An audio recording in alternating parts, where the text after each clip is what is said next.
Have you seen patients that have gotten BBLs and go online and basically say that it's that it's real, all that they the just time. they made the gains in the gym? Oh, totally. Is that rough? It's so rough because I feel like, it's borderline unethical, right? Yeah. If you're selling like a course with your gym routine or whatever, and then you're really not that athletic. And the way people ask me, like, how can you tell? And so typically people who really go to the gym and are influencers for their butts spend a lot of time on their legs, because you can't really build a big butt without building up your legs at the same time. They really share a lot of the same movements. Mm-hmm. And so if you have really skinny legs but have a really nice butt, then that to me is a clear sign that you probably had some type of work. Got it. I'm Susan Yara, and welcome to My Life Online. We're going to have a lot of fun and learn a lot together. We often talk about very specific plastic surgery procedures on this show, but today I thought it'd be more fun to just talk about plastic surgery in general, and especially the trends that we're seeing right now in plastic surgery. So for today's episode, we brought in Dr. Michael Keys. He's a board-certified plastic surgeon, also the founder and CEO of Celebrity Plastics here in Miami. And we have a really fun conversation about what is trending, especially in Miami. And I bet you could guess it has a lot to do with the backside. So something that occurred to me in moving to Miami is that plastic surgery trends can be very different. So I'm pumped to have you on, because this is what we're going to be talking about, is what you've been seeing as a plastic surgeon here in Miami, but also just in general, as far as trends go. I have to throw out there, moving to Miami really opened my eyes to big butts. I've never wanted a big butt so much in my life until moving here. I love it. Because it's just amazing. Let's get into these trends that you've been seeing, and I'm sure butts are definitely one of them, right? Absolutely. So, I did my training in the University of Louisville, which is more of a conservative part of Kentucky. Yeah. You have the Derby there, and so people are very proper and stuff. Yeah. And then moving to Miami, it seems like it's the opposite, where people are really happy showing off their bodies. Yeah. They want to get the work done in order to do that. Yeah. And so, like you mentioned, butts are a huge thing here in Miami. A lot of girls get BBLs and travel from all over the world actually to get BBLs here in Miami. Yep. Specifically here in Miami. Specifically here in Miami. Now, there's a few different reasons why that's the case. Some of the reasons are we have a lot of the world experts here in Miami for BBLs, but also because there's a trend of these high volume, low pricing model, almost what we call chop shops, that may kind of blend what's ethical or not here in Miami. And unfortunately, Miami got that reputation. Okay. And so, there's a lot of people that travel because they're attracted to the pricing, but I always caution patients that do not travel to get plastic surgery just because of the price, because they have to save. If you're paying little for surgery, they're cutting corners in some ways. Going back to what you mentioned, BBLs are really popular, liposuction, any type of body contouring. And so a lot of surgeons specialize that here in Miami. Okay, so do you think BBLs are kind of always partnered with contouring? Yes, typically. Will you explain that to everybody too, Absolutely. what contouring is? Absolutely. So lipocontouring is basically when you do liposuction, and you're not just taking away fat, because that can leave a really abnormal, unnatural looking belly where it's just one flat, plane. And that's a clear sign of bad work, in my opinion. But when you do contouring, you really focus on the shadows of the abdomen and really highlighting the different muscle groups.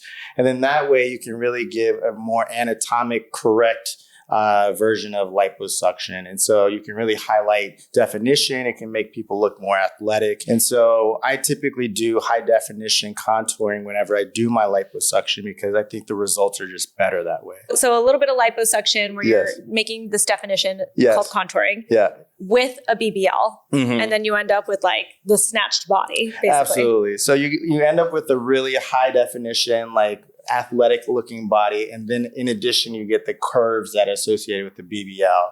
And I can always tailor the BBL to what the patient wants. So some patients really want their hip dips filled in, but nothing too aggressive with projection from the back. Or some people just want a really natural look and just want it in their buttocks itself and leave their hip dips alone. And so some of your favorite fitness influencers, for example, may not want their hip dips filled in, because that's a clear sign that they've had work done, right? Right, because then you get more of that rounded look on the sides. Okay. Yes, and that's impossible to build up with just the gym. Some people are blessed to have that naturally, especially if you're Latino descent. but it's hard to do that naturally in the gym if you didn't have it to begin with. And so if you didn't have it to begin with and then you get it filled in, then it's clear that you had work done. And so a lot of influencers tend to just get their buttocks done, avoid the hip dips on purpose, and then they can say, hey, was it the gym or was it something else? Wait, can I just ask, this has nothing to do with trends, but have you seen patients that have gotten BBLs and go online and basically say that it's that it's real, all that they the just time. they made the gains in the gym? Oh, totally. Is that rough? It's so rough because I feel like, it's borderline unethical, right? Yeah. If you're selling like a course with your gym routine or whatever, and then you're really not that athletic. And the way people ask me, like, how can you tell? And so typically people who really go to the gym and are influencers for their butts spend a lot of time on their legs, because you can't really build a big butt without building up your legs at the same time. They really share a lot of the same movements. Mm-hmm. And so if you have really skinny legs but have a really nice butt, then that to me is a clear sign that you probably had some type of work done. Got it. That and like no hip dips. Yeah, and no hip dips. That's a big Noted. sign. We got the secret. Okay. Yeah. Have you seen with BBLs, has it... Oh, actually, you know what we should talk about first off, because I think people don't understand if BBLs are implants or if they're fat transfer. Perfect question. So that's a great, back in the day, Kim Kardashian, when she first became famous and everything, everyone was obsessed with her butt because it was so looked good. It was defined and everything, matched her frame. And so people were always curious about whether or not she had, implants. And so she famously went and got an x-ray done on her show, which showed that she didn't have any implants. Right. And so people were like, oh, that's proof that she didn't have any work done. But that was before BBLs became more common knowledge. And so fat transfer would not show up on an x-ray. Mm-hmm. And so butt implants are different. Butt implants, you actually have an implant almost similar to like a breast implant that actually gets surgically placed into the buttocks in order to give you that volume change. Now, with the BBL, you're actually taking your own fat, harvested with liposuction, and then transferring it to the buttocks or the hip dips, depending on what the patient wants. I've done fat transfer, like fat grafting to the face before, like dissolved filler, put fat, Beautiful. But it didn't last very long. Okay. So it makes me wonder for other parts of the body, like the butt, is this like something you have to kind of keep doing? So sometimes, right? And so with the buttocks, you're injecting a lot more volume. Mm-hmm. And so even if like 30% goes away, up to 50% goes away, you still get an appreciable result versus the face, which you're injecting really small amounts, like a few milliliters, right? And so you typically do see a durable result. However, you can need multiple rounds of BBLs, especially in the areas like in the hip dips, because depending on how tight the skin is adherent to the underlying tissue, you may need more rounds to fill that space and let it take and develop a blood supply. Mm-hmm. And so the key thing about the fat survival is whether or not it can develop a new blood supply to survive in the new area that it came from. Okay. And so the better the blood supply, the better chance that it'll survive. Oh, okay. And so depending on how old you are is really one of the determinant factors whether or not the blood supply will take. And so the younger you are, the better chance of the fat graft surviving. As you age, the less the fat grafts tend to survive. That is good to know. Yeah. Do you feel like the trend of BBLs has changed a little bit though, like in the look? Yeah, absolutely. And so I think once people, to go back to the Kim Kardashian, once people figured out that she was getting BBLs, a lot more people started to get it. And I suspect that she also continued to add to her BBL. And so her butt kind of got bigger and bigger and bigger. And that's when we kind of went into the ant butt phase, where these people were getting these like overly done butts. And it was like clear as day that people were getting BBLs, right? Ant butt is one of the funniest The ant butt era, I call it. Right before this era now, where people are getting on Ozempic and these GLP-1 agonists in order to lose weight. People, especially out west in California, a lot of these celebrities are getting on these, weight loss medications. And the trend now is everything is getting slimmer, including BBLs. And so people are undergoing BBL revisions where we actually can do liposuction to kind of, take away some of that fat, even including surgical butt lifts where we have to actually remove skin in order to get the best shape to the butt. And so that's kind of the trend of things these days. And so whenever patients want a BBL, I tend to tell them that, hey, we're not going for the overly exaggerated look because that's no longer the trend. Yeah, I just can't even imagine going through all that process to get a bigger ass just to come back and be like, make it smaller. Yeah. That would suck. Yeah. Is it still, I mean, I remember when we first started talking about BBLs on my YouTube channel, it was like a whole ordeal. Like you couldn't sit for 8 weeks and all of that. Is that still the recovery? So that's a great question because everyone has a different protocol. And in my opinion, I try to go with the science, and the blood supply should develop in the first few days. And so if the blood supply doesn't take after a few days, anything you do really isn't going to affect the results. I'm cautious, and so I tell patients not to sit on their butts for at least a couple weeks. Okay. To use a BBL pillow as much as they can. You know, I think the days of like not sitting on your butt for 6 to 8 weeks, that's kind of like a myth. Oh, you guys, if you start seeing me with a big ol' ass, now you'll know it's because I didn't have to stand for 8 weeks to like sleep on my tummy. Noted. Okay. Yes. Okay, good news. I see you brought breast implants in. Yes. So I assume that people still, I mean, is that the number one plastic surgery that people get? Other than liposuction, yes. Oh, liposuction. Yeah, liposuction has taken over as being the most popular procedure because even men are getting liposuction these days. Men are getting their abs chiseled, right? With lipo. Yes. You know, men, it's a great topic to talk about because men historically are afraid to talk about getting liposuction. It's still almost like this, locker room conversation whenever a guy gets liposuction, but it's becoming more common. And so a lot of men are interested in getting it. And the trends show these days that more and more men are getting it. And so liposuction by far is the most common procedure that men get. And then there's techniques that, I do, for example, where I can use an ultrasound and fat graft the muscles themselves. And that's the latest technique on how to do like body contouring or ab etching, is to really inject fat into these muscles using an ultrasound. And so that's how you can really get the clear definition, like projection of the muscle while taking away in the shadow areas around the muscle. And that's how you can get the best definition. This is what they say Drake got done. Yeah.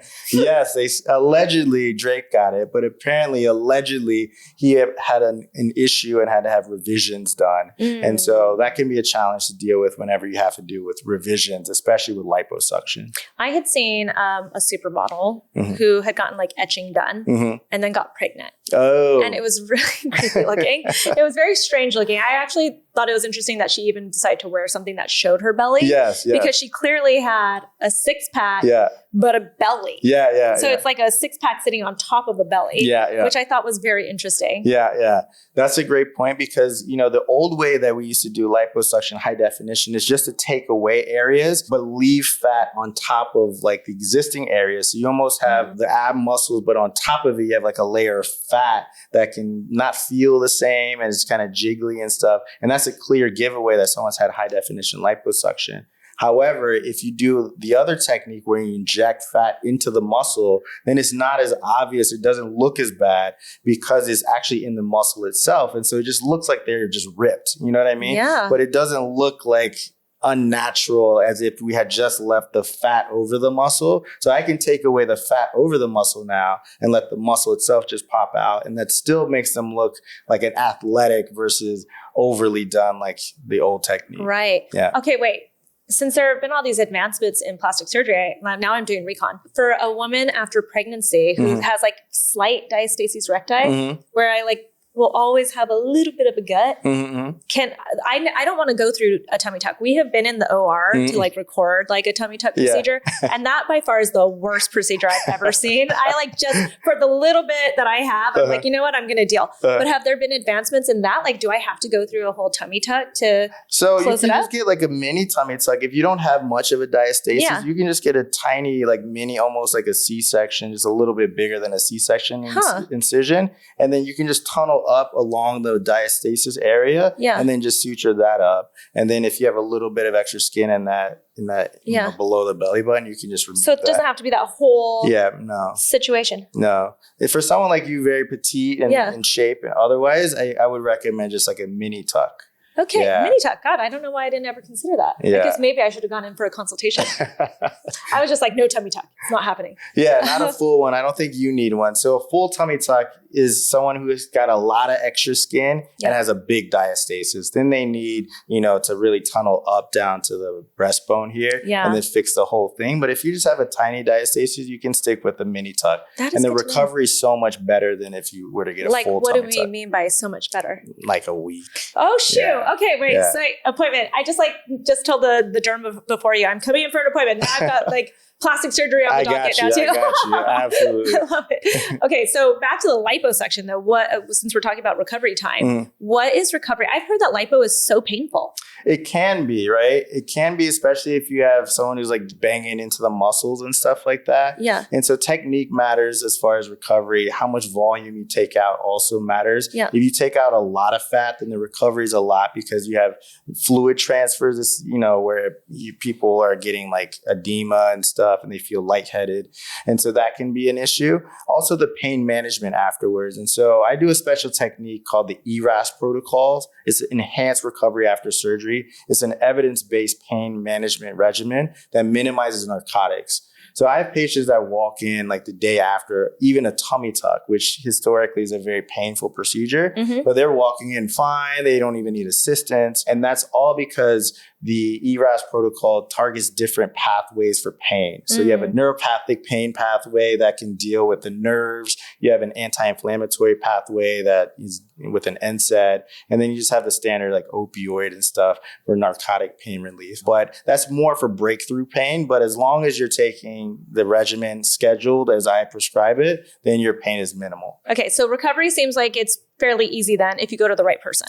Yes. And so pain management is one thing. And then recovery also involves getting the lymphatic massages. I'm a strong believer in getting all the extra fluid that we inject during liposuction out. And also as the space closes, the body tends to want to fill any cavity with fluid. And so by having someone there to really help express the fluid, that's so key to get the best results. And then number 3 is compression. Compression is really important because we want that skin to stick back down to the underlying tissue. And so compression really helps with that. I've seen people have like unnatural looking grooves, like roping it. Is that what they call it? Yeah. How do you prevent that? So they call contour irregularities. And so that's a great question. That's a clear sign of bad work, in my opinion. And so there's a really good technique called safe liposuction that was really founded by Simeon Wall, as a famous plastic surgeon. And so it's basically a mnemonic for separation, aspiration, and fat equalization. So first thing you want to do is separate the fat. And so you actually spend time at the beginning of liposuction without it on suction and just spend time just actually creating the tunnels and separating the fat from the tissue so that it's all one homogeneous plane, right? And so then after that, you spend 10, 15 minutes doing that. Then you want to aspirate the fat. You put it on suction and suck all the fat out. And then after that, you want to do fat equalization, where you actually spend time without on suction and just distribute that fat, the theoretical fat that's still floating around in there so that it fills in any type of divots that are potentially there. And so if you spend the time to do that, then you shouldn't have contour irregularities. However, people just want to go really aggressive and get the biggest cannula they can so they get in and out of the OR. That's when you can get contour irregularities because the cannula is going too close to the skin. And when it's taking away the fat that's right underneath the skin, then the skin will actually stick down to the muscle, and that's what creates that divot. And so once you have a lot of those, then you have that like pebbly, like pudae orange or skin of orange appearance. Yeah. So it looks like an orange peel. Well, I think about the person that I think about the most was Tara Reid. Yes. When she had her belly was all messed up after lipo. Yeah. Years ago. Yeah. And I remember that. And, she was like a botched kind of case of plastic surgery. And, part of that is bad liposuction technique, but also part of that could be that she tried to do liposuction when she should have had a skin resection.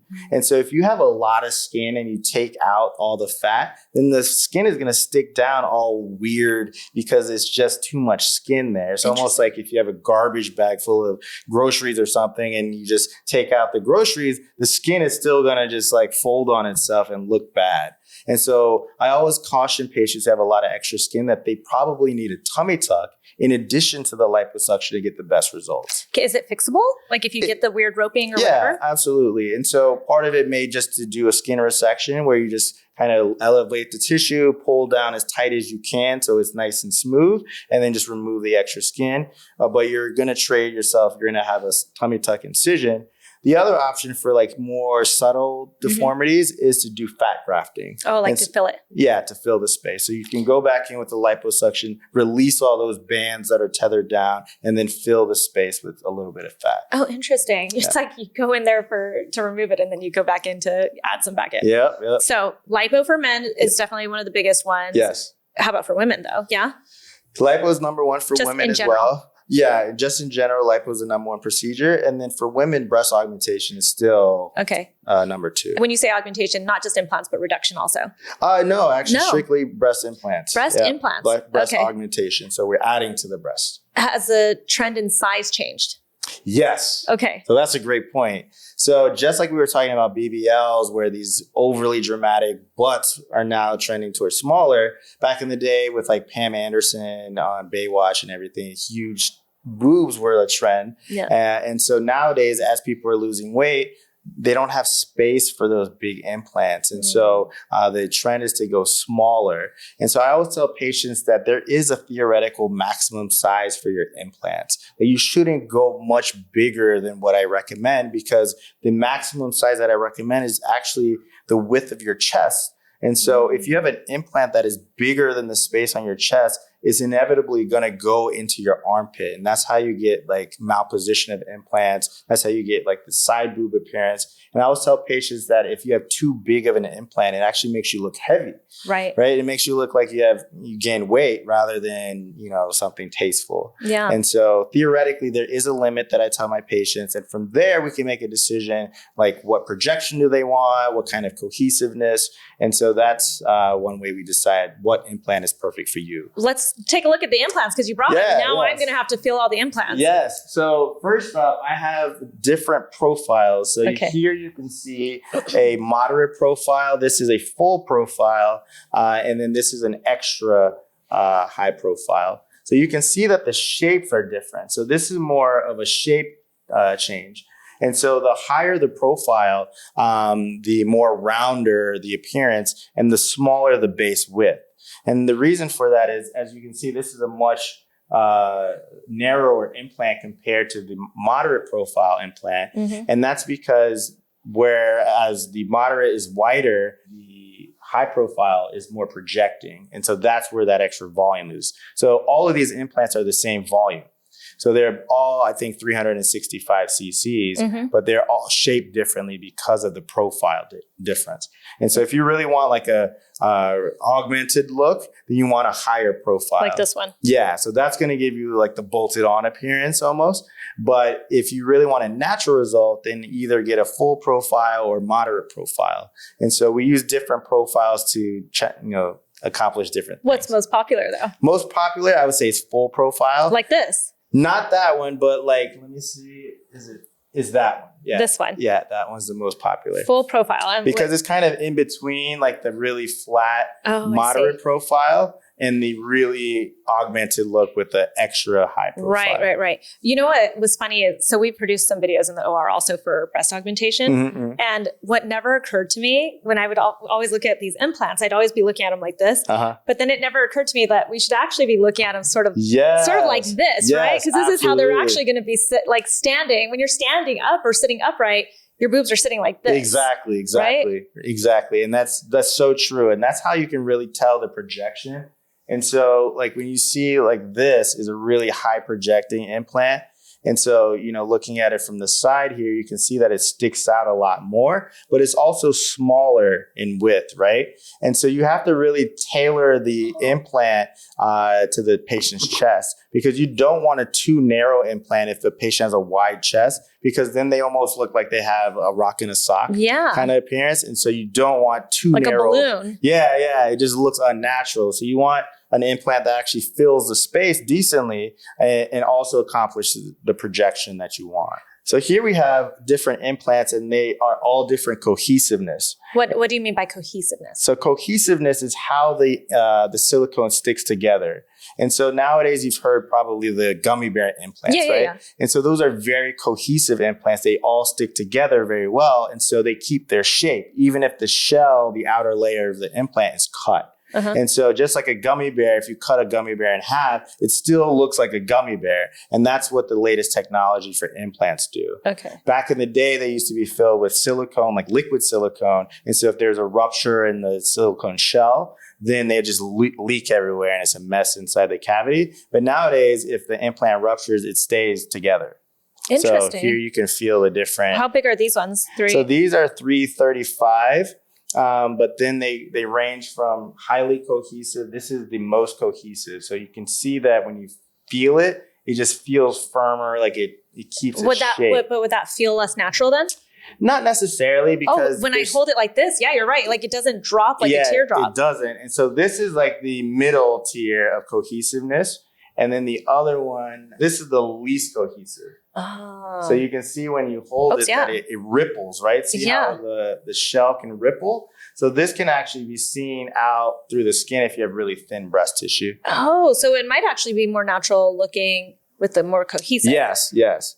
And so the more cohesive implants are the latest technology. Okay. So I've seen women end up with their nipples placed all over the place, I've decided, when they get implants. Yeah. What's the cause of that? Like, why do some women have like the higher nipple up here? Why do some women have lower nipples? Some have perfect nipples afterwards. Yes. What is that? So a lot of it's technique, right? A lot of it is preoperative design. So when we mark our patients, that we have the proper location, and that can change. And so depending on their training, there's a lot of cosmetic surgeons that have never had formal plastic surgery training that are doing breasts. And so, it all depends on their experience, I guess. But if you properly are trained and you properly mark the nipple, sometimes things can happen after surgery. So even if you put the nipple in the perfect place, sometimes the implant can actually drop too much, and then that will actually rotate the nipple up. Oh. And so as the implant drops, the nipple that's here will actually slowly kind of rotate upwards. Yeah. And that's called bottoming out. And sometimes we have to go in and fix that and do almost like a reconstructive surgery to put the implant in the proper place, which will then rotate the nipple back down in the proper position. Okay. And so I do a lot of revision surgeries from other surgeons in order to fix problems like that. Is it still like, I feel like it used to be, you should change them out every 10 years. Is it every 10 years? 20. Yeah, 10 years was like the kind of myth. Yeah, it's like a myth almost, that standard. It is based a little bit in science. And so there was a paper that came out that said that at the 10-year mark, the rupture rate goes up a lot. And so after the 10-year mark, the rupture rate continues to rise almost as time goes on, the rupture rate goes up. Yeah. And so from that paper, I think the 10-year mark is kind of where it was started. Like at 10 years, you got to change it. But that's not necessarily true. However, you should be getting surveillance on your implants. So the current recommendation is after you have an implant placed, starting 5 years out, to get either an MRI and ultrasound to really surveil the implant and make sure that there's no silent rupture. And then after that, every 3 years to just make sure that there's no need to change it out. A lot of these companies have lifetime warranties on their implants. And so depending on the implant manufacturer, you can actually get your implants paid for if there's any type of complication or rupture after surgery. But that doesn't include the doctor's time, the anesthesiologist, the operating room. Yeah. Just to be clear. Okay. Because I always tell people, like, when you're considering surgery, you should consider that you might have to get it again. Yes, absolutely. Maybe even very quickly. Yeah, potentially. Hopefully not, but yeah. Well, what is trend number? Are we on 5 or 4? So the next trend, other than like the injecting the fat into the muscle, I think that's a new trend. Fat into the muscle, like everywhere, like all muscle? Yeah, so like for men especially too, like the gladiator look. And so that's where you inject fat into the deltoids, into the pecs, into the abs. And so, I think the trend originally was that guys would just get their abs done, but then not hit the gym. And so it's clear as day that looks abnormal, right? There's no guy that just goes and does ab day and not do their chest. Right. Every guy wants to focus on their upper body to get a really good, broad chest and everything like that, wide shoulders, before focusing on their abs. And so what I started to recommend in my patients is actually, if they don't want to go to the gym, just to get fat grafting done to their deltoids and their pecs and their rectus muscle to get the most natural appearing look. Because then you can say, yeah, I did go to the gym because look, my pecs are bigger, my deltoids are bigger. You can even inject but their butts are a little bit wobbly. Yeah. If they want a BBL, I can do that too. But I just feel like that's a slippery slope. So I guess this is what women get for like tricking men for years with all of our like breast augmentation. See, men are catching up. Men are catching up. Now I don't know if I'll ever know the difference. I bet I'd know the difference, right? Would I know the difference? Well, if it's tastefully done, maybe not. Okay. If the fat's in the muscle itself, then it's hard to tell. If it's the fat the old way where there's just a fat on top and it's etched out, then you can clearly tell once you feel it. Once you feel it. Yeah, that's a good call. Yeah. Okay. Yeah. And then what else do you find that you're seeing a lot of here? So I've been doing a lot of internal bra technique with breast augmentation. And so this is a fairly new technique. It's using absorbable mesh that's made out of suture material to function like an internal bra. So it helps hold the implant up as the breast heals around it. And so that allows us to really control how much the skin descends after surgery, because you can sometimes have a perfect result on the OR table. But if a patient has really loose breast skin, then sometimes things can sag just ever so slightly that changes the outcome of the surgery.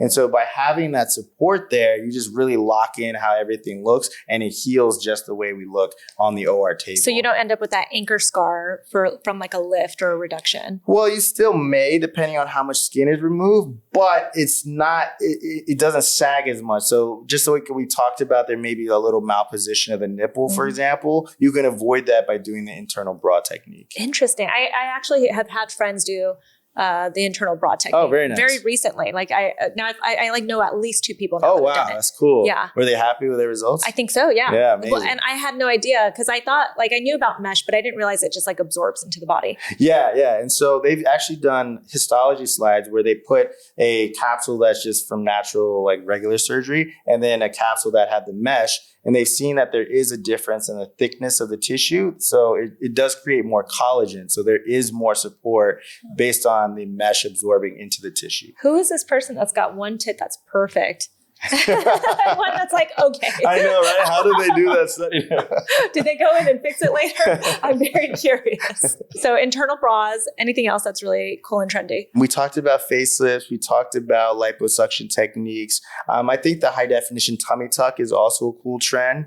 And so the way that we do tummy tucks now is we also combine it with high definition liposuction. And so patients can look really athletic and not have that really flat board appearance after a tummy tuck. That's a sign of like an old technique. Yeah. And so nowadays we also do the highlights with the tummy tuck as well. I feel like lipo, if you're doing body stuff, is almost like a guarantee at this point. Like you might as well just add some lipo in there, right? I think so. It's because there's some areas of the body that have really stubborn fat. And so you might as well. It's really a tiny incision. The recovery is pretty quick. Yeah. And then you can really just enhance how you look just by getting a touch of lipo. And so I always recommend a surgical approach to address fat issues rather than the non-surgical approach. Cool sculpting, for example, is one non-invasive way to attack fat. And that's really reserved for patients who just don't have a lot of fat distributed. If you just have one localized area of fat, it's really good for that, I guess. But there are very few patients that have that,